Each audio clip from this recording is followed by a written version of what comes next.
All right, well, we're pulling up to Apex Triggers here in Peoria, Arizona. Nice, big, ambiguous looking building where magical triggers are made.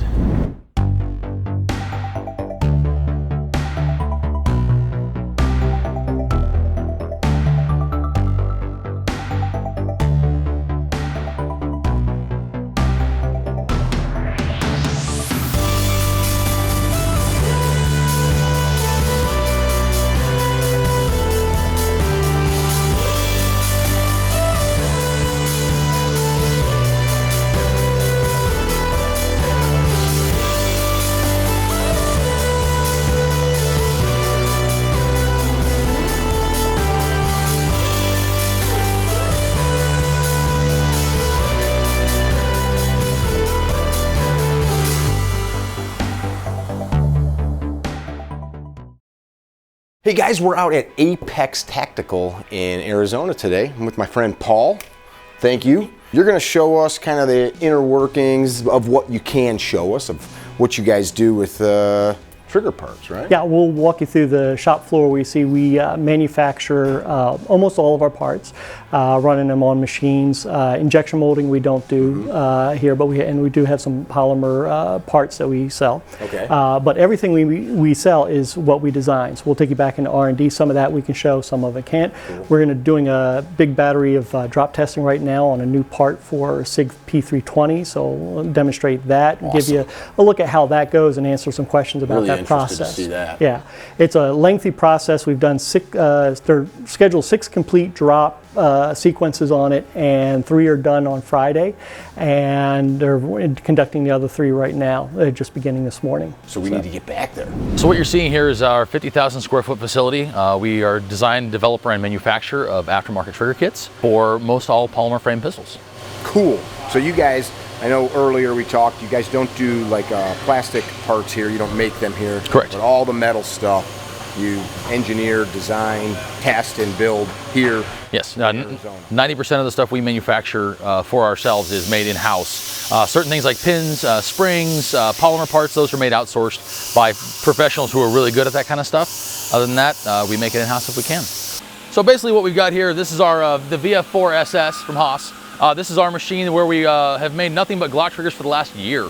As you can see, we have a 4th axis rotary in there, and we're basically making 20 triggers at a time. They start off as just a standard block of aluminum that we pre-cut to length on our auto bandsaw. Op1, they come off the machine ready for cutoff. We go in, we do all the slot sawing, all the milling, all the little work and intricate detail, flip it over, put it in form jaws, finish it off, and she's done.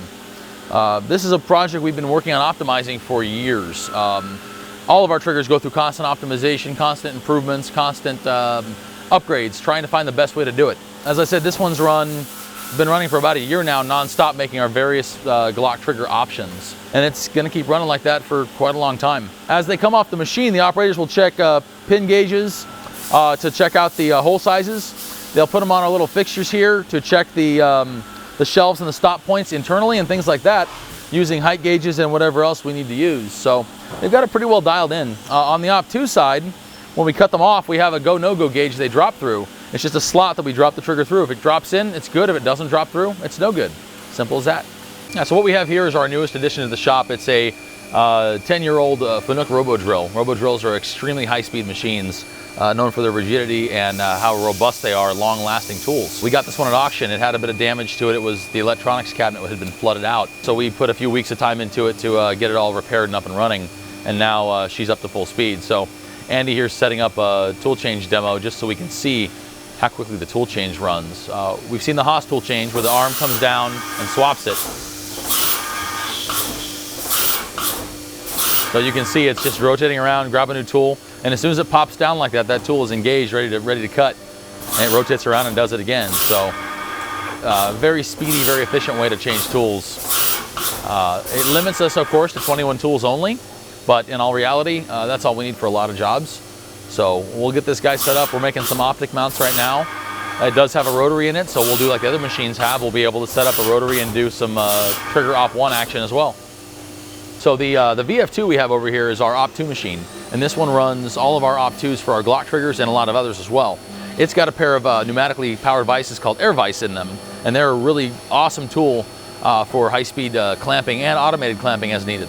This is our Sig advanced curve trigger for the Sig P320. This is after Op 1. We do these on our horizontal mills that are extremely fast, extremely robust and rigid for the job. We'll run them in batches of 400 to 600 at a time, and then we'll bring them over here to the DM1 for Op 2 cutoff. So it's just 2 operations. We make the top part, get it all done, flip it over, clamp it on, part the back off, do the pretty work, and she's finished. So pretty straightforward part. The DM1 here is our fastest Haas machine, and this thing cooks. So this is really the best way to get these things done and out in one shot, or 2 operations, I should say. What is your background? I come from actually a machining background. Okay. My original, I started my family's machine shop in Sacramento back in early 2000s after high school. And from there, I got into gunsmithing. I spent 3 years, as an it's kind of loud. I spent 3 years as an apprentice gunsmith, and then up in Oregon, and I moved down here to basically help take over the operation of just doing gun work while Randy worked on part development and R&D. After a couple years of that, we decided to utilize my skills and background in manufacturing and take manufacturing in-house for most of our products. So we took in sear manufacturing first, and then we took in trigger body manufacturing, and now we're taking on everything we possibly can, up into making extractors, hammers, barrels, making slides now, all kinds of crazy stuff. So this is our Mini Mill 2. This is actually the first machine we purchased back in California. We made sears on this thing for the first couple years. In this case now it's just doing trigger Op 2s. So our Glock triggers come over after Op 1 like I showed you before, and they get cut off into Op 2. So basically what we have here is we have our trigger Op, that's Op 1 complete. It's coming over here for Op 2 work. So what we're doing is we're turning it over, parting the back off, doing all the cleanup work, as I call it the pretty work. From there, when it comes out of the machine, we have our go, no-go gauge here. And as simple as drop it through the go gauge, push it, if it goes through, it's fine there. It'll deburr. But the no-go, it should not go into at all, which it doesn't. So that's a good part. If there's any question, they'll put it on the mic and mic it and verify it's in the right size range. So it's just a very simple way to check the parts and make sure that they're getting good parts off the machine every time, to make sure that the customer gets the trigger that works correctly. Every trigger that's Op 2 here gets final gauge before it goes into tumbling and deburr and everything else. So it is 100% checked before it leaves here. Very cool. So what are we going to see back here when I come around with the camera? So basically I'll just open up the door and I've got the air vices with 4 parts in them for you guys to see. So what you've got, you have 2 air vices, pneumatically powered vices by the company Air Vice, who's actually somebody who comes from our industry. These vices are basically just pneumatic powered, and the jaw is just open and close with the throw of a switch. So I'll throw the switches here. Okay. And you can see the left one will open first, right one will open, and now we can pull the parts out as needed, inspect them, we'll drop new ones in, and we'll just close the air vices. So once those are out, we'll just reclose it, it reclamps, and we're on to cutting again. Very cool. So this is the next step for us in automation. We will be automating from here into a robot in the future, but this is the next step, is us just loading it manually. We are basically acting as the robots, and then after this, a robot would do the work too. So we can, it's kind of stepping stones into full automation. You're just getting rid of people. I'm not getting rid of people, actually. All my machinists are needed for more stuff. The more intricate jobs, more complicated stuff. I was joking. Well, research and development, things like that are really a necessity. The running jobs like these, the Glock triggers, just need to run constantly. So we have a need for that just to stay running. And so we'll go into automation on those, but the other stuff still requires a human touch. There's certain things you just can't do with a robot. Understood. We've been making a kit for the CZ75 for a few months now. Yeah. We have another couple on the way. These sears are specific to that job. So he's over here making them 4 at a time on the BF2 and just cranking along. Our sear for the M&P that we've been making since day one, well, they're made over here. And they're kind of small, but they're made out of the right tool steel, and they're made just right. This machine has pretty much made sears nonstop for the last 4 years, and that's all it's done. We like to dedicate machines to jobs and just let it run full on, and that's all it does. Makes it a little more convenient for the operators and lets us really dial the operations in for optimization and everything else.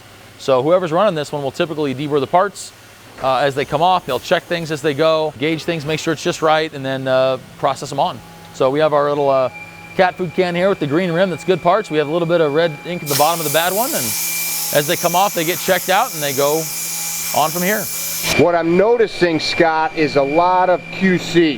Yes, absolutely. Our big challenge, everybody's big challenge in manufacturing, is quality control, making sure that the component we're making is the quality we want it to be.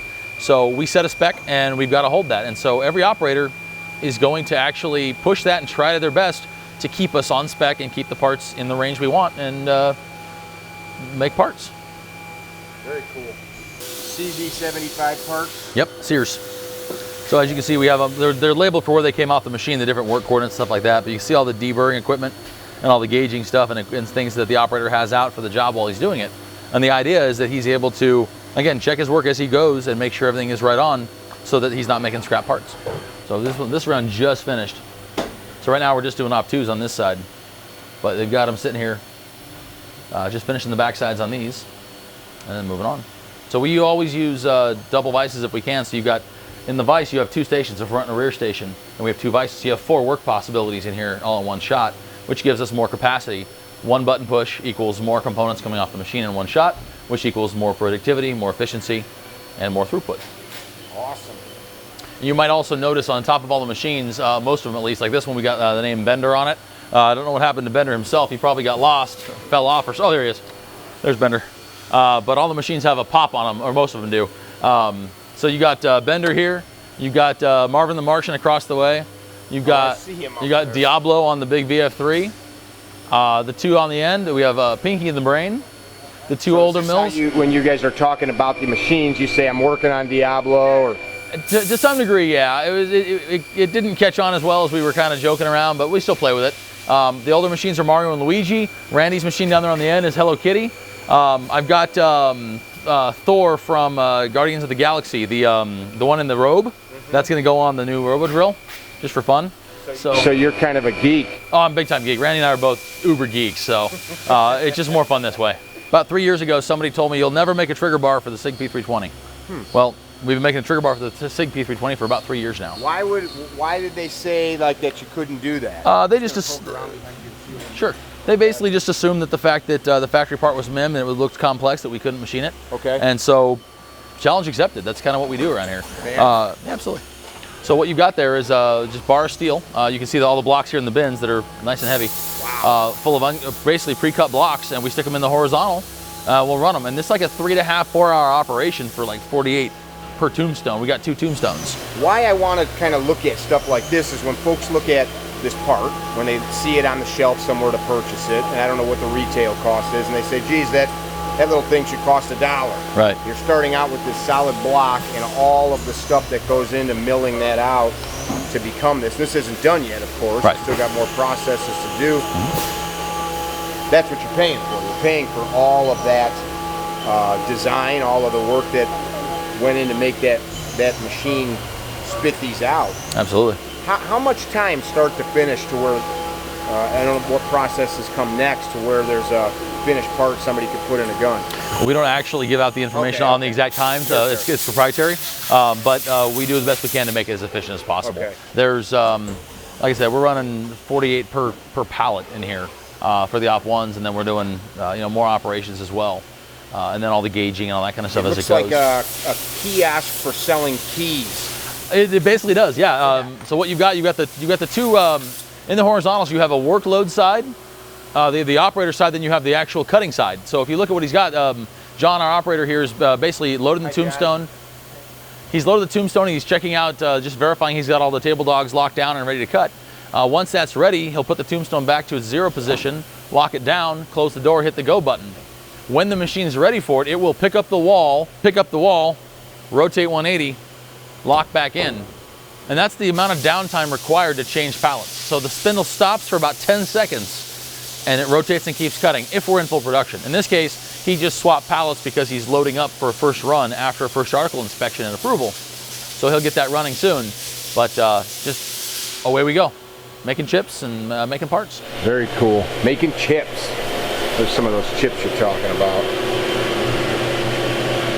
Chips. Right there. So what you're looking at is how we make barrels. All of our barrels are made from a cold hammer forged blank, which means that barrel comes from a almost 30-inch long blank of stainless steel that is pre-rifled on a hammer forging machine, meaning they gun drill it with a smaller drill, they put it over a mandrel, and they smash the outsides to hell, and basically form the outside to the inside, and basically create rifling that way. As the part rolls through, as the mandrel gets pulled through, and the parts gets extruded over the mandrel. So you end up with a extremely robust, heavy-duty barrel. So this is maybe 10 feet long or something? About 30-something inches long when we get them. You just chop them to whatever length you're going to make the barrel. Right, so we bandsaw them to that length. We turn them on centers. We grab it center to center here, turn that end to make this outside concentric to the inside. We grab that end there in the lathe, and we turn all this in one shot. So this is done on our Haas lathe. This is basically barrel, we call this barrel pre-op, this is barrel op 1.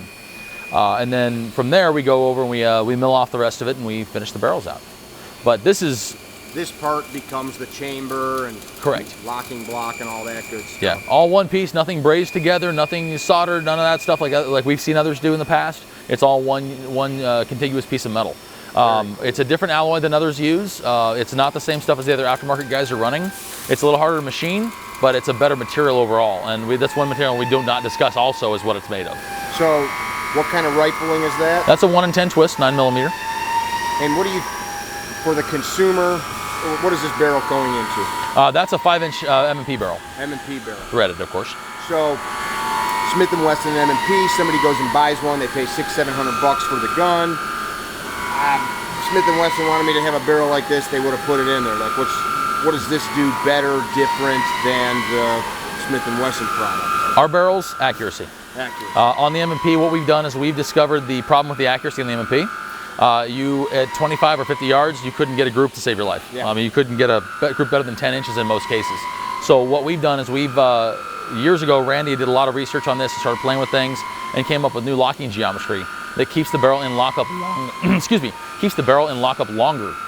So basically what happens... We're talking fractions of seconds here. Yes, fractions of seconds, but we're talking about linear movement of the slide to the rear. So think about the way accuracy works, right?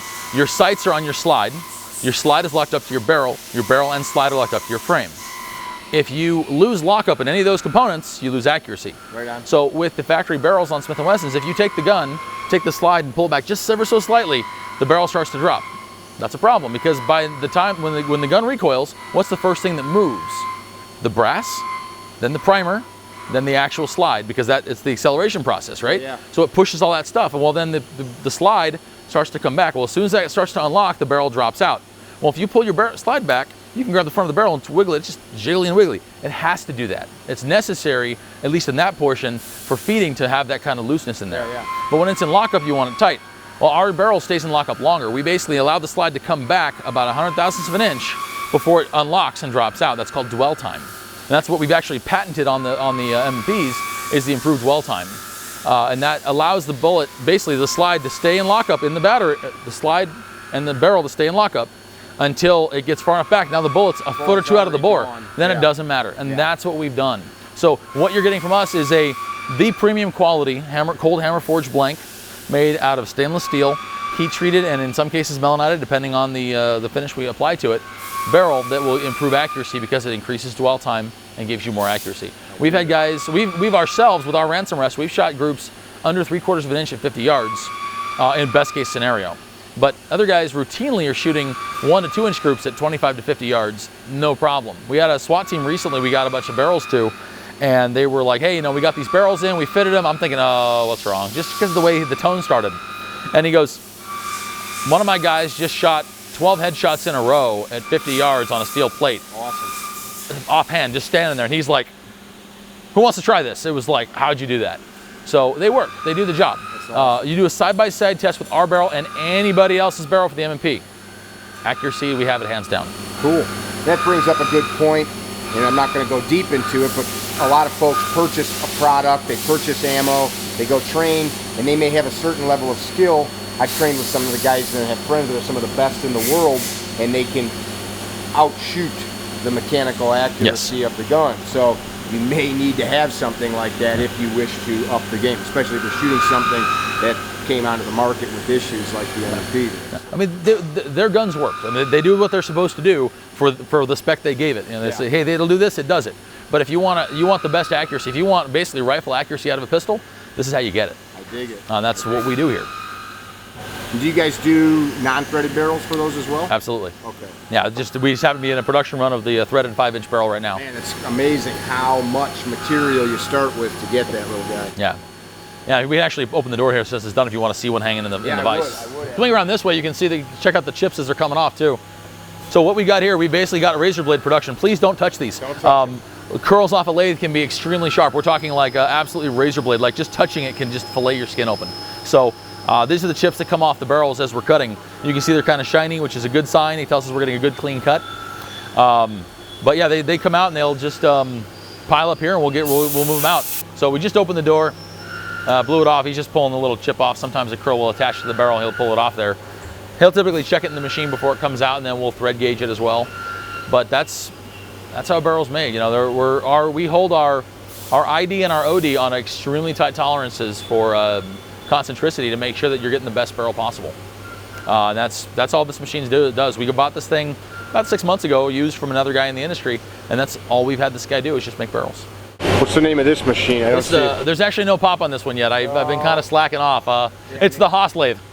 What's your name? Octavio. Octavio? You like making barrels? Barrels are fun. You got sweet hair. Thank you. Yeah.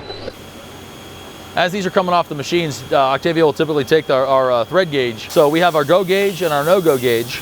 One has red ink on it, the other has a little bit of green. These are certified gauges we purchase as gauges.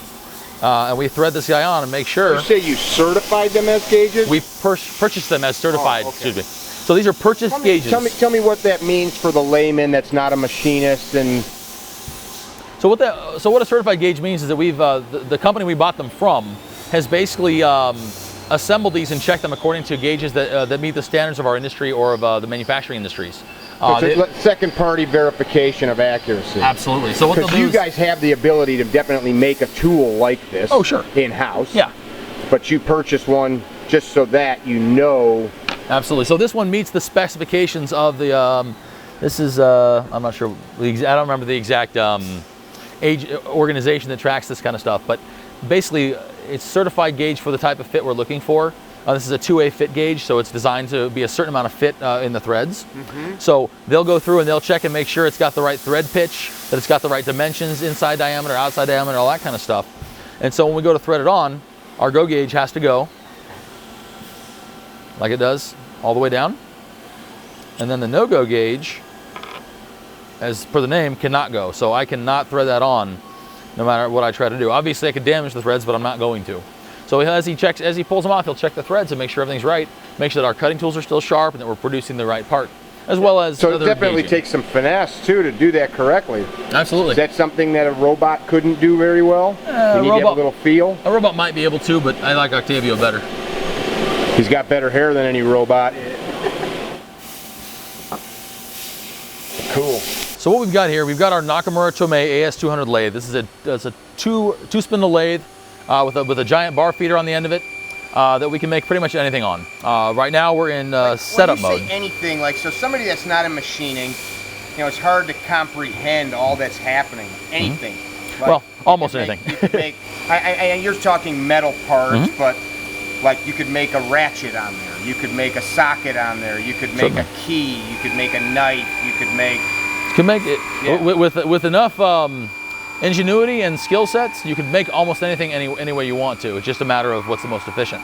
In a lathe, in our case, anything that's turning, anything that's round is optimal to be made over here. Okay. In this case, we're actually tooling this up to do another project, which I actually won't discuss openly. But we just finished one of our side projects. This is a chain link stud for our nunchucks. Nunchucks. We recently opened the Arizona Nunchuck Company. We'll get to that in the office when we get in there. Awesome. But so we make these round parts. That's a full automatic part. So we put that in the machine. We put a bar in the bar feeder, and it spits out parts, and they come out of the little door here, and they hit the conveyor and they drop into the bin. That's it. They're done. And the machine just auto feeds the next one. There's no human operation on that one at all. I call that machine gun manufacturing mode. The idea is that the machine can do whatever you need it to do. In this case, we're setting up all these tool heads to do the next project. So he's got them all. He's got most of them torn out. He's got new tools set up in them. We got a few new pieces here we just ordered. These are what are called speed ups. So these are able to be spun at a maximum of 5,000 RPM determined by the machine itself, the rotary here, or excuse me, not rotary, the tool head. But we have these gear up heads that are internally geared 3 times. So as we need a higher RPM, we drop one of these guys in and we're able to use them. They're a bit pricey, but as with everything else here, it's an investment. Everything we do here, we invest in all the best tooling we can get our hands on and the best fixturing and whatever else happens to be to get the job done right. As we go, Octavio will be over here when the other machine's running, setting up each tool, locking them in, checking their concentricity, make sure everything is straight, true, and making good parts, and we'll proceed on from there. You know, there's a lot of specialization for a lot of operators. You have some guys who are mill guys only, some guys who are lathe guys only, some guys who are both. Then there's Swiss guys, and there's EDM guys, there's water jet guys, there's broaching, you name it. Every type of material removal or material forming, there's a specialist for that. Fortunately, a lot of our guys are pretty good at lathe and mill work. In this case, Octavio's our primary lathe guy right now. He's doing a great job with it, and he's just keeping up with keeping new jobs coming into the machine. And our programmer and he work together to get things optimized and produced. You might recognize these from our videos and other stuff. These are our striker for the FN509. These are spit off in this machine in full automatic machine gun mode, where they just make a striker. They push the go button, they spits out strikers nonstop. So this guy is one shot op made. This entire thing is turned and finished. The other head comes over, grabs on, pulls it away. They come in from the side, drill it, mill it, do all the end work, and it's finished.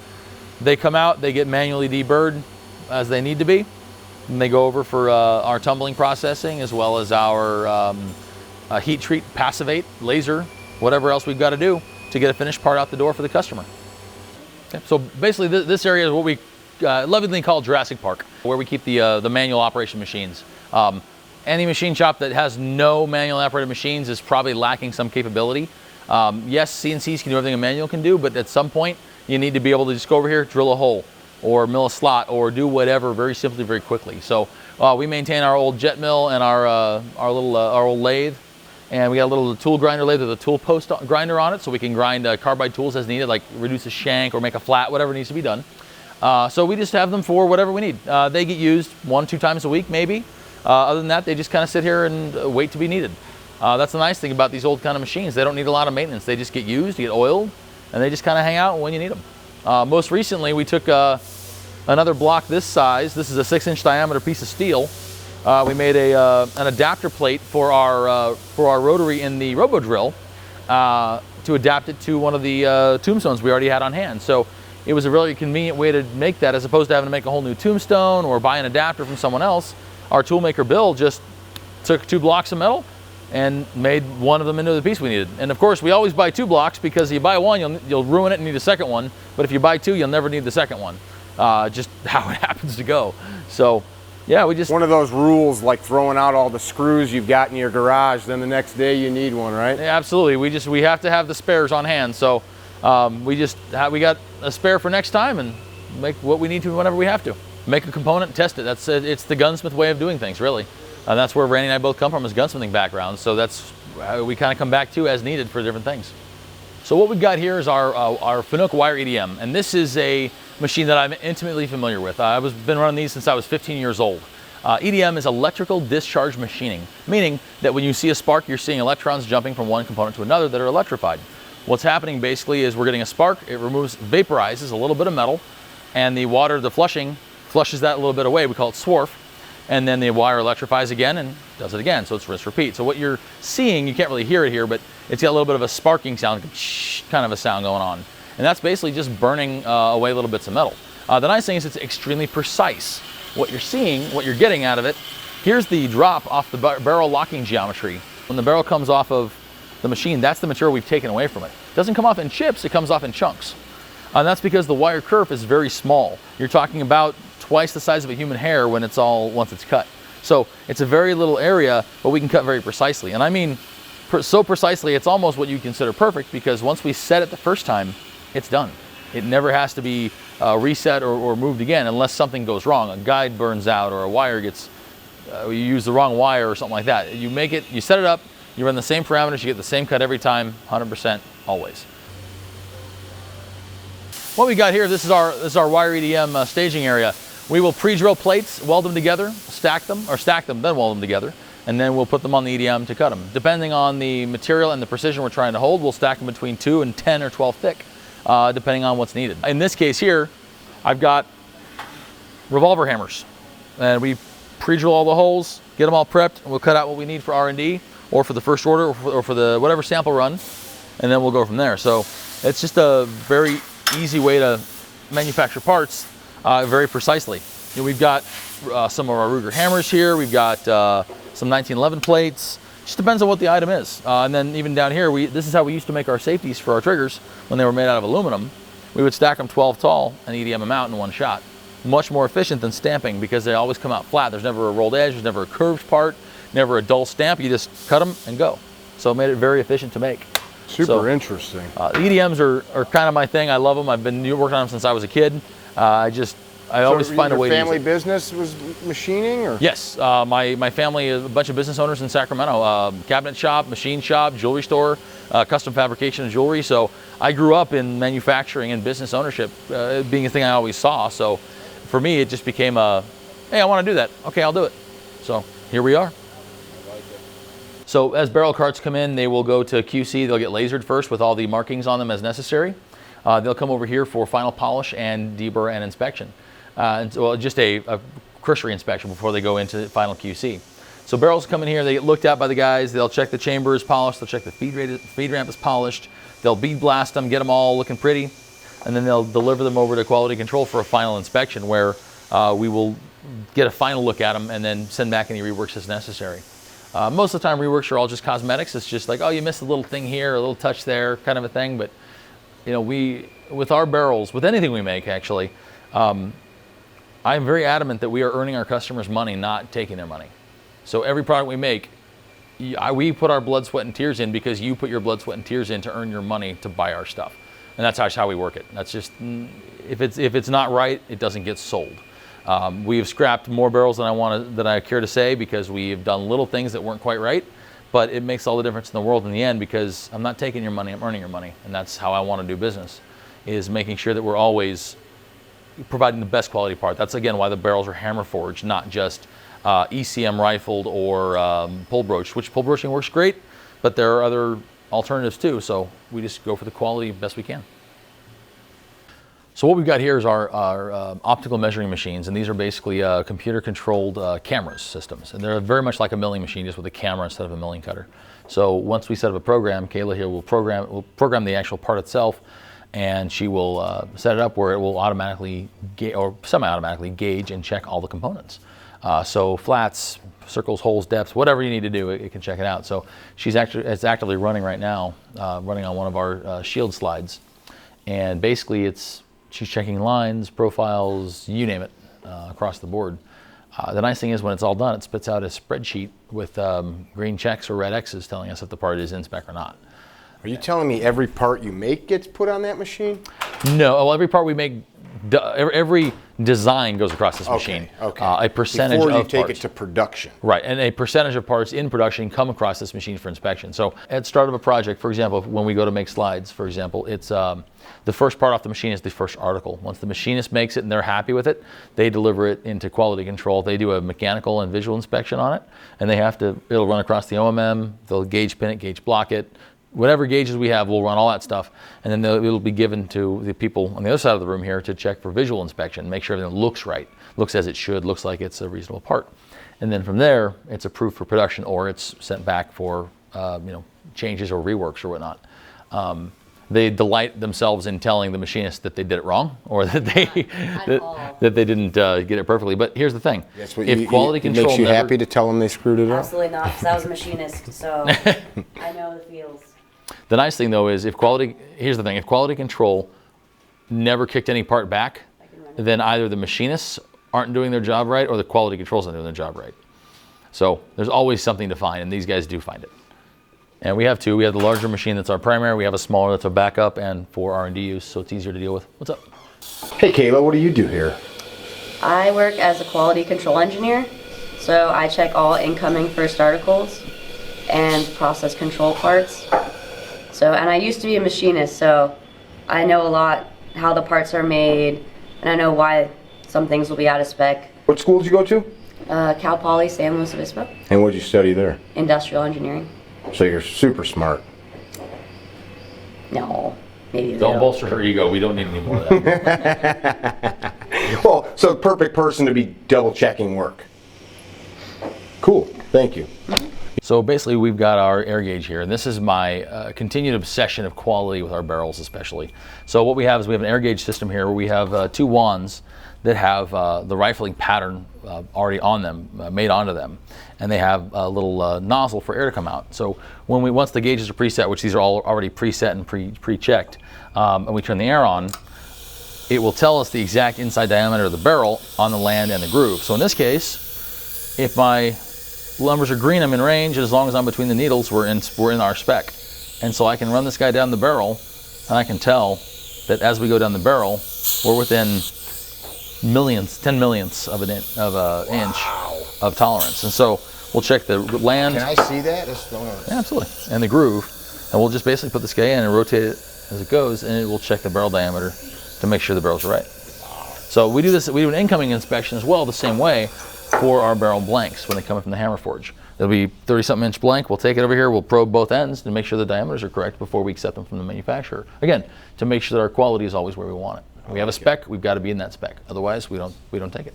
You know what I'm noticing watching you do this? Well, we preach systems. A system, like any science, provides an outcome, or at least something that's repeatable. Even if it's not a good system, it's repeatable. And you guys have, as you've been talking and showing us through the shop, you've got very defined and precise systems so that the consumer gets what they're paying for and what you guys are creating. Absolutely.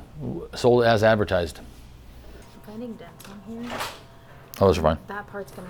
So all of this stuff that I'm looking at is coming in here to be tested? Oh no, this is in this side. It depends on what it is, but in this case, a lot of it's visual inspection. Okay. So right now, it's we have a whole bunch of trigger bars that are fresh off the machine floor that have been tumbled, and they're just ready for inspect before they go out to final finishing, heat treat, and melanite. We have some firing pins that came in from one of our firing pin manufacturers. We have various things in various stages of progress. So we have an optic mount for this looks like the 509 that's ready for laser and final inspection. So things like that. Just depends on what it is, but it all comes through here multiple times before it goes out to a vendor and when it comes back from a vendor to make sure it's done correctly and meets our standards. Get your name put on it. Yeah, absolutely. So large quantities of springs and very large quantities of all that kind of stuff as well. So it just depends on what we're making. Do you like working here? Yeah. Would you say that if Scott wasn't in the room? Yeah, because he's my brother. So we're with Christopher today at Apex, and what do you do here? I work here in the R&D engineering department, and one of my key duties is drop testing firearms with our parts installed in them. We do drops from 6 feet onto concrete in 27 different orientations to... Whoa. Yes, 27 different orientations. So the 27 different orientations are where the gun starts from as it falls? The orientation when it lands. Okay, okay. So you position it a certain way before you let it go so that it lands a certain way? Yes. Okay. What is the kind of the gold standard for height? It depends on who you talk to, but right now it seems to be 6 feet. And then you're dropping, it looks like you've got about 5.5 inches of solid concrete there? Yes. So we don't destroy the floor, we can replace it as needed. Gotcha. The major manufacturers use a 6-foot standard because for the John Q. public who buys one gun, puts it in their closet, wraps up in a t-shirt, and then grabs it one day, he's dropping it, it's coming off a shelf, it's coming off the shelf at about 6 feet. So that's approximately why that 6-foot measurement exists. There are other standards that exist from the Department of Defense and a couple others that are about 3 or 4 feet, if I'm not mistaken. And some of those are onto plywood on concrete, 3/4 inch plywood on the concrete. We go straight concrete, 6 feet. We'll also drop test our firearms in different temperature configurations, such as very hot and very cold. For our hot temperature drop test, we'll drop that with the gun, the entire gun, at a temperature between 120 and 150 degrees Fahrenheit. This is useful for simulating, well, we're out here in Arizona, it gets really hot out here for one. Even worse if you leave your gun in your car, it could reach 120, 150 degrees easily. And on the other extreme end, we also do very cold temperature drop testing using dry ice, and then we'll drop test that. There are people who use our firearms in cold weather conditions. We want to be sure that our guns are drop safe, even at those extreme temperatures. Give us a little of your background. Studied industrial technology at Cal Poly San Luis Obispo, and worked here ever since graduating. Very cool. You drop a lot of guns. Quite a few, actually. We were talking before we started rolling cameras. You guys, your testing methodologies, the science that you're using, and the data gathering is on par or better than probably anybody else making triggers, I would suppose, and as good as any of the major firearm manufacturers. Correct? Yes, we hold ourselves to high standards. You said 27 different attitudes you drop the gun at to get it, or drop it so it lands in different points. Yes. And what are you looking for? What's the simple thing you're looking for? Well, number one qualifier is, does the gun fire when it hits the concrete? But even if it doesn't do that, we review our high-speed footage to see what moves in the gun when it impacts. Is it coming out of battery? Is it doing any sort of thing that might cause it to go wrong if someone drops their gun 6 feet onto concrete? Do you guys ever break a gun, and then okay, I get 3 out of the 27, now we got to start over? Yeah? All the time. All the time. I mean, 6 foot onto concrete's a pretty good fall. Do you guys find that there's a specific part of modern striker fired guns that it doesn't like to be dropped on more than others? Just in general, no manufacturer needs to be named? I think the back of the slide drop. The back straight onto the back where the plate? slide and frame impact simultaneously is where you put the most stress on the components. So I think that's where we see the biggest issues, and we learn the most about what's going on. Okay. All right. Would you concur? Yes, I would agree with that. Are you only saying that because he's the owner? No, I've seen... You guys are serious here, man. We get the worst problems in that orientation for sure. Okay. Go ahead and do your thing, and we'll grab it. If I have a question, I'll just throw it at you. Is that okay? All right. And just so everyone knows, we don't drop test with live ammo. I like that. That would be dangerous. Yeah, we all got to go hide behind the wall. We do a drop test with factory ammo that we've pulled the bullet and the powder, so we've got a factory primed case. Yeah? Certainly. Do you do this with more than one type of ammo? From time to time, yes. Okay. So, chambering a primed case. I've already got my string set up. And now, just so you guys that are watching, keep doing your thing, I'm just going to comment. If that gun went off right now and his hand was over that muzzle, that is still a very dangerous thing in close proximity. Old movie sets and stuff, guys have been injured, blinded. The whole apparatus just to drop it, it's got a lot going on. We tasked our toolmaker Bill with coming up with a method for holding it and remotely activating it, so here's what we got. Dropping in 3, 2, 1.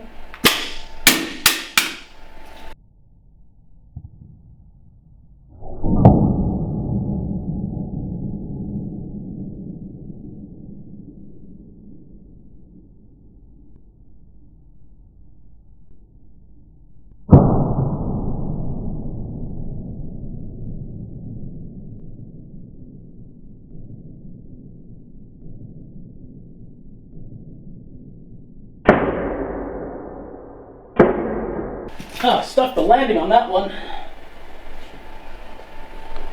So it worked. Yes, it did not go off. Didn't even break. That one looks like it's been dropped a few times. That's putting it lightly. How many times do you think? Just this morning, 60 times. Oh, wow.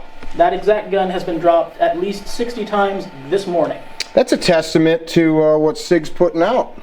I mean, it's chewed up, but looks like it still functions. The gun did not go off. Now I am going to check the primed case for any indentations. And no indentations. You can take a look there. Yep. Very cool. And just as a function test, because occasionally you drop a gun too many times, it stops working as it should. Get my testing rod to see that it'll launch a rod. Make sure that the firing pin is still doing what it's supposed to. On this gun, the rod goes just before the sealing. All right, gun still works. And so mix and match, repeat that 26 more times, and that's the standard drop test procedure for a gun with our parts in it. This is our assembly and kitting department. This is where all the triggers and components come to be assembled into their final assemblies, as well as be kitted and final sealed up for shipping to go out the door to the customers. So these are, aside from shipping, this is our last line of handling the components themselves before they are kitted and in the kits themselves. So it gets packaged in here too? It gets assembled and it gets packaged. So on your shelf to the right there, you've got a bunch of different triggers in various stages of assembly. You have some Glock triggers and 509 triggers and M&P triggers. Could I pick one of those up off US 14? Go ahead, just put it back where you found it. Otherwise, they'll come after me.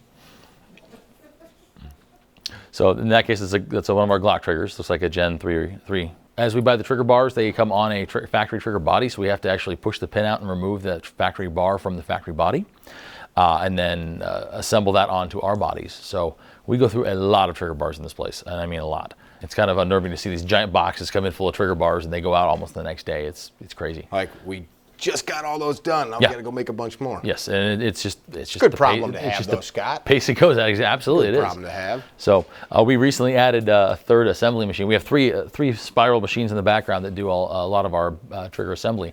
It's a manual setup, and then we just hit the buttons, and the machine sets the pin and seats the pins for us. But these machines are custom built for each operation, for each customer by this company. And what they do is they basically you put the pin on, and it's got a disappearing pin. We put the trigger in there, and it automatically feeds your pins and does everything for you. You set them all in, hit the two buttons, and it goes ka-chunk, puts a pin in, and it ejects the finished component in your hand, and you move on to the next. And it's really fast to do. We used to use the arbor presses, these two here, plus the ones that are behind you, to do all of this manually. We use these now for just disassembly of the factory bars, but when we started doing these, we were assembling everything that way. So to your right is a whole shelf, a whole table full of tools we really don't use much anymore. So as we go, we'll start decommissioning those, put them out in the shop for other things or whatever else they need to be used for. But it's just a matter of efficiency. So now that we've gotten those processes dialed in, we get the semi-automation going to really get those things locked in and get it rolling to make sure they're as efficient as possible. Aside from trigger bars being purchased in large quantities, I will definitely say that the trigger safeties pins are a very high volume item here. So, this is a bag of 50,000 pins, but in our case, it's best to purchase them this way so we have them on hand to prevent any shortages whenever we get large demands in. So we stock up where we can and get the best deal we can possibly get on things and keep it going. I like it. So what we got here is our shipping and receiving department. Every bin is, of course, a different SKU number, and so everything is housed in here and kept for picking. So on a daily basis, we'll come through and we'll pick orders. They go over to the table and they get, the person who picks them quality control inspects it to make sure it's the right kit. A second person verifies that kit before it's final sealed and goes out the door. So again, another quality check to make sure that everything we're making is exactly what we tell the customer it is, that it's correct. And we do make errors, we are human beings. And as soon as a customer calls and says, I got a problem, it's not a problem. We just take, customer service takes care of them. We'll get them a new component or whatever they need, and we'll get them down the road. You guys are the last people that see your stuff before it goes out, right? Yes. Do you ever leave like little notes and stuff? So hey guys, we showed you a little bit of the shop, what they wanted you to see. Can't show you the secret stuff, and that's just okay. But now we'll sit for a minute and we'll just chit chat. I want to ask a few questions and maybe give a little bit more to the consumer about what you guys are. So you told us your background, family business owners, you grew up working, running the EDM machine as a kid. Yes. And your partner, Randy, was kind of cut his teeth as a revolver smith. Was that really where he started? Yeah, he got into revolver smithing early on in his career and just became the guy to go to for Smith & Wesson revolvers. Okay. Okay. So how'd you guys meet? I was working at another guy's shop in Sacramento, and Randy had come into town to do just a weekend of training, and I happened to meet him that day, and just kind of we clicked as friends. And like actual gun training? Yeah, okay. Yeah, shooting pistol training. And so we started hanging out, talking, and just hanging out and that kind of stuff, and just kind of became a thing. I moved up to Oregon a couple of years later. He and I kept in touch, talking a lot, and I decided I needed to get away. I needed to move back to civilization because I was out in the middle of nowhere. Oh. And just like, hey, you know, look, you know, it's just the two of us right now. He and another business partner at the time. Just the two of us. We want to grow out of this. We need some help, but we can't do this R&D for these products we want to make without stopping gun work, because that's where we, you know, where we keep the lights on. So, can you help? And I'm like, I'm interested, you know. And so I came on as a partner at that point, and here we are, just over 10 years later. We're in a 50,000 square foot building with 42 employees, and the broadest product line of any aftermarket pistol trigger manufacturer. That's cool.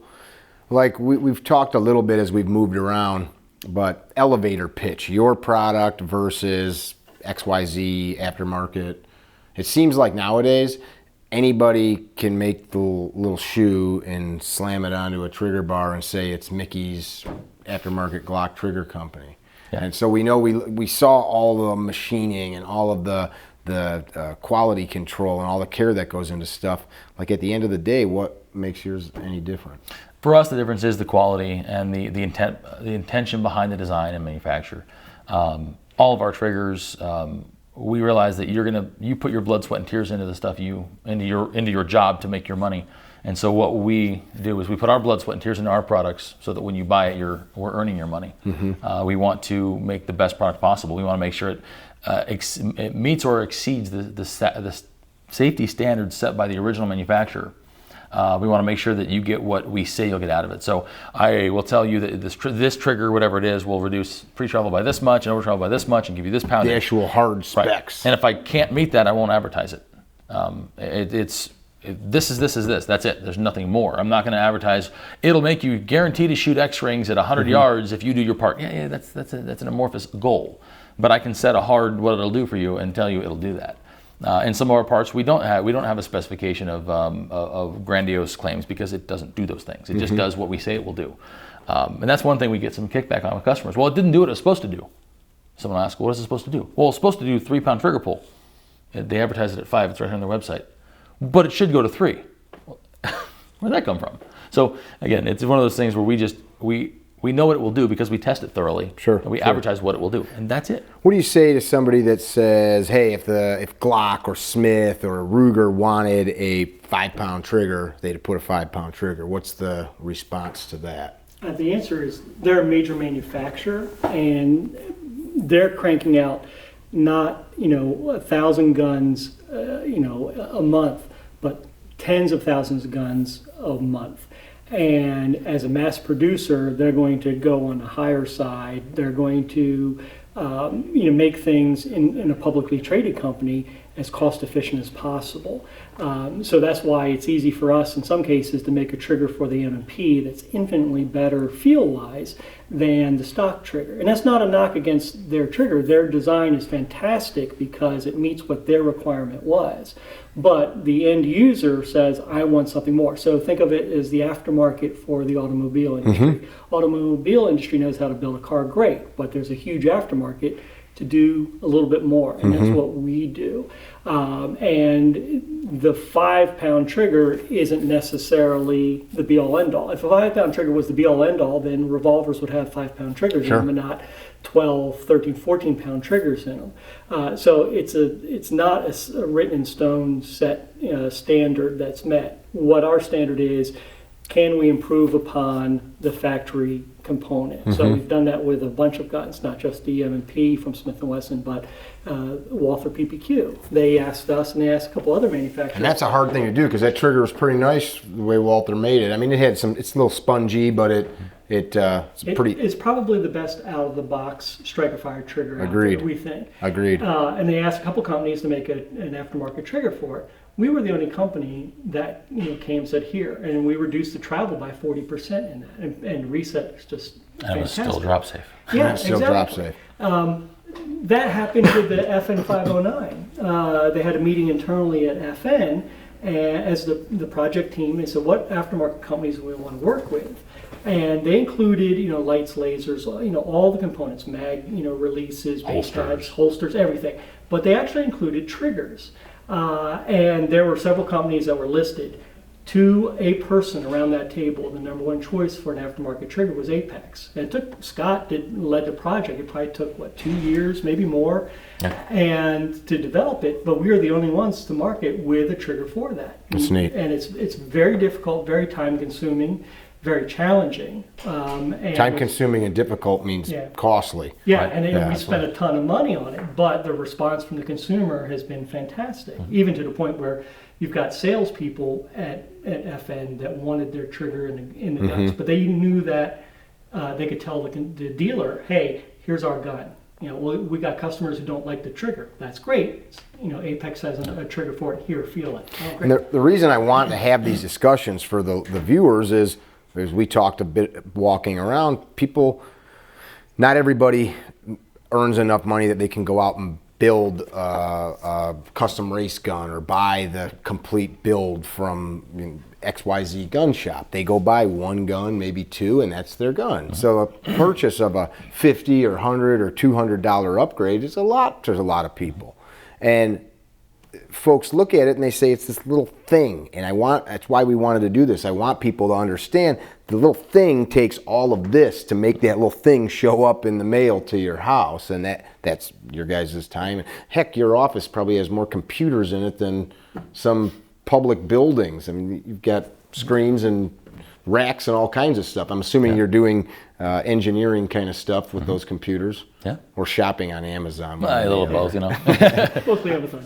On that note, so nowadays there's tons of counterfeit stuff out there. Does anybody counterfeit your stuff with your... Yeah. And I want to bring that up so that people go online and buy something. How do they not... Go ahead. How do they not end up with counterfeit Apex stuff? We have not had any counterfeit of any of the what people call the good stuff, like our barrels, for example, or like the M&P trigger kits. We had a counterfeit of our Glock trigger done by someone else who has since quit doing that, rightfully so. They weren't counterfeiting in terms of selling it as Apex, but they knocked it off. Okay. Yeah, an absolute like perfect copy. I'm like, dude, come on, seriously. And yeah, you're right. There's no actually, in that sense, there is no actual counterfeiting happening. But there's another knockoff. The spring company is doing they mimicked our springs to the point where they actually made our slave pin for the SD, but they made it backward compared to the way we made it. So I could see it with the part off line. I'm like, that's not my part. We never made it that way. When I got one of his kits in, and I'm going, well, that's $12 cheaper than ours is. Oh, good thing they stopped selling them because of that kind of stuff. I see. And they were trying to, originally, it was even funny because they took the entirety of the kit and our copy off our website, they copied and pasted that to theirs, and they left our name in there at one point. So they got hit with a nice little letter from us, actually our attorney, going, hey, excuse me, no. You guys sell direct to the consumer? Absolutely, on our website. But then you also sell through vendors, like Brownell sells your product? Absolutely. And major distributors like RSR, Sports. Ben from Boresight Solutions, I know, is a smaller localized guy, so gunsmiths and builders have them. Yeah, we have a multi-tier dealer system, so anybody's able to buy from us at varying levels depending on what they're doing. And the other thing is, unlike most of our competitors, we have triggers for the M&P, the M&P 2.0, the Shield 2.0, the Shield 45, the J frame revolver. We have hammer kits for their K, L, and N frame revolvers. We have the PPQ trigger for Walther. We have 320 trigger for Sig. We've got CZ trigger kits for the 75B and the Shadow 2. We've got FN 509, the FNSC, and FNS. A lot of SKUs. Ruger. We've got the Ruger Mark IV. And other ones coming we can't even mention yet. Yeah. But Neat. Do you prefer people come to you? Go to is that? I mean, if what we're about to say, or I'm about to ask you, if you don't want to answer, whatever, we'll just cut it. But do you want people to come to Apex to buy direct? Do you want them to go to a distributor? Honestly, I like them to buy our components that are legit. That's really, I really don't care where they come from. Okay. If they're buying the component expecting Apex quality, I want them to get an Apex component. The best way to buy our stuff directly from us is apextactical.com. Okay. Just go to our website and buy it. Do you suggest, like, I'm pretty handy, but I don't know if I feel comfortable putting these parts in. Should a Glocksmith do these? Do you recommend a gunsmith do these, or can average Joe put the parts in? Well, our attorneys tell us we have to say gunsmith fitting installation is necessary. Perfect. So thank you, attorneys. most people find they can do it themselves. We have videos on YouTube that walk you through step by step the process, to the point where I'm standing there. Okay, here's the tools. Here are what our components look like. Here what the factory look like. Here's how to put them in step by step. Some things are too complicated. By all means, we recommend people go to a competent gunsmith, and I don't just mean a gunsmith who's been in your county for 30 years, who is the county's best gunsmith. I mean, take it to someone who knows a system, like someone who knows pistols specifically or whatnot, because we get a lot of those who don't. Yeah. But take it to a professional gunsmith. The term gunsmith is kind of like mechanic. Right. Like I knew a guy that's a mechanic, and it's like, no, you wrench on things. You're not a mechanic. Yeah, mechanically inclined doesn't mean mechanic. Yeah. Same kind of thing with gunsmithing. But really, it's, hey, gunsmith in this town, have you ever put a kid in one of these? I have not. Are you competent to do that? Probably. Let me watch the video. And that's one thing we get a lot of is the videos help a lot, especially professionals. They'll call us and go, hey, I just did 3 trigger kits for this customer. Your video was great. Thank you so much. I was able to charge them a nominal fee to get the installations done. Okay. So it depends on how you feel about it. The nice thing is you can watch the install process step by step and go, I can do that, or nah, too much for me. Yeah, and if that's the case, that's fine. One of the design parameters for doing a trigger for a gun, because we get every time a new gun comes out, we're asked immediately by people, do you make a trigger for this gun? Without fail. We've looked at the VP9, for instance, from HK. It is enormously complicated for the end user to be able to put the trigger kit in. And for that reason, we're not going to do it, because you get frustrated and then you'd be shipping us a bag of parts to put it in, and we wouldn't make any money shipping a whole gun back and forth. And it's too complicated. And we designed a prototype for the PPS M2 from Walther, but talked to Walther and said, honestly, this would have to be installed at the factory level. We're not comfortable with the way it is, that there won't be problems with the end user doing it. So we didn't do that. But the most complicated one, trigger kit, is by far, I think, the FN509. It's a very complicated sear housing system, but it's very simple compared to removing the locking block pin in the gun. And that's where the funniest thing is that became an immediate concern, because people would actually break their frame trying to remove a pin. Oh, beating on it. Because they were doing it wrong, and they don't understand, the gun at the level Scott does. But shortly after that, we had designed a tool, a fixture, to disassemble the FNSC and FN509.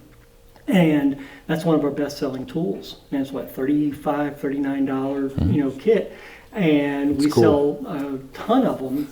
And nobody complains about the complication of installing that trigger kit, because it's the pin they're most concerned about. And once they got that, they're like, done. I like it.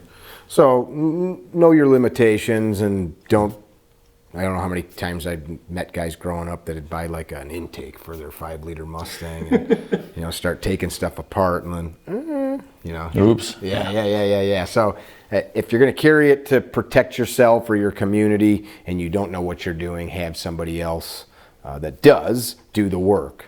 What would you leave the viewers with about Apex, about yourselves, about the ethos of the company? That's a really good question, actually. I wish I had thought of that one ahead of time. I would say that if you're buying an Apex component, you're getting quality.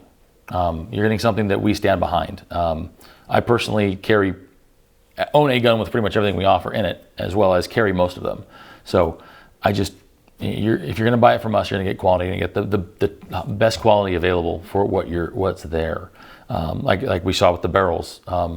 No holes barred when it comes to getting it right and making it absolutely the best. Because again, we want to earn your money, not just take your money. I like that. Want to earn your money, not take it. Me, I'll take it, but whatever. I'm just kidding. Hope you guys got something out of this. These guys took a big chunk out of their day to visit with us and show us the shop and listen to my bad jokes. And if you guys have questions, you know how to find them. We're going to plaster up the web address here on the video.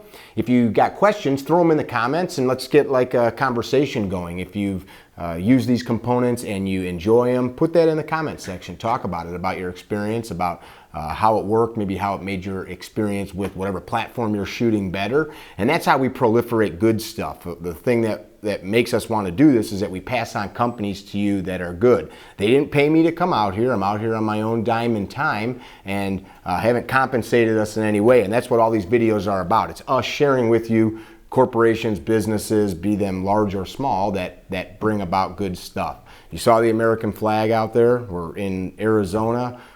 Made in America with American workers and all that good stuff. So thanks for watching. I hope you guys enjoyed the visit here to Apex Tactical.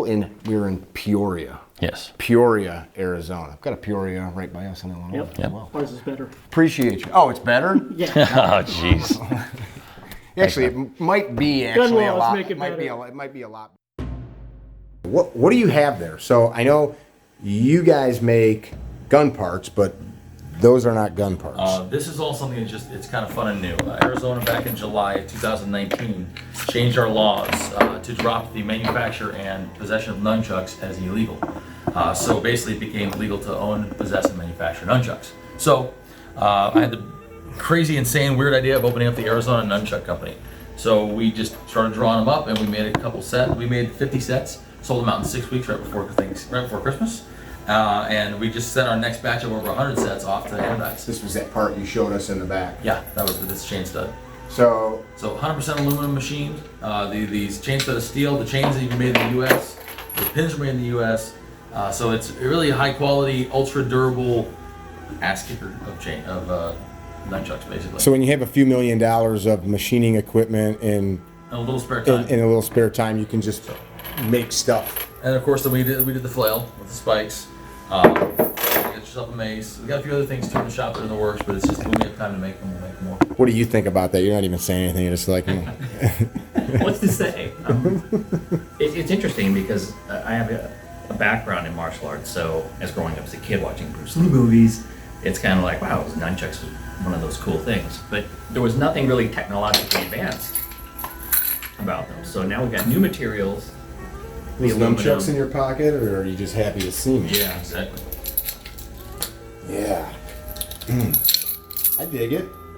How much are they? They retail, they're $100 shipped from our website. I dig it.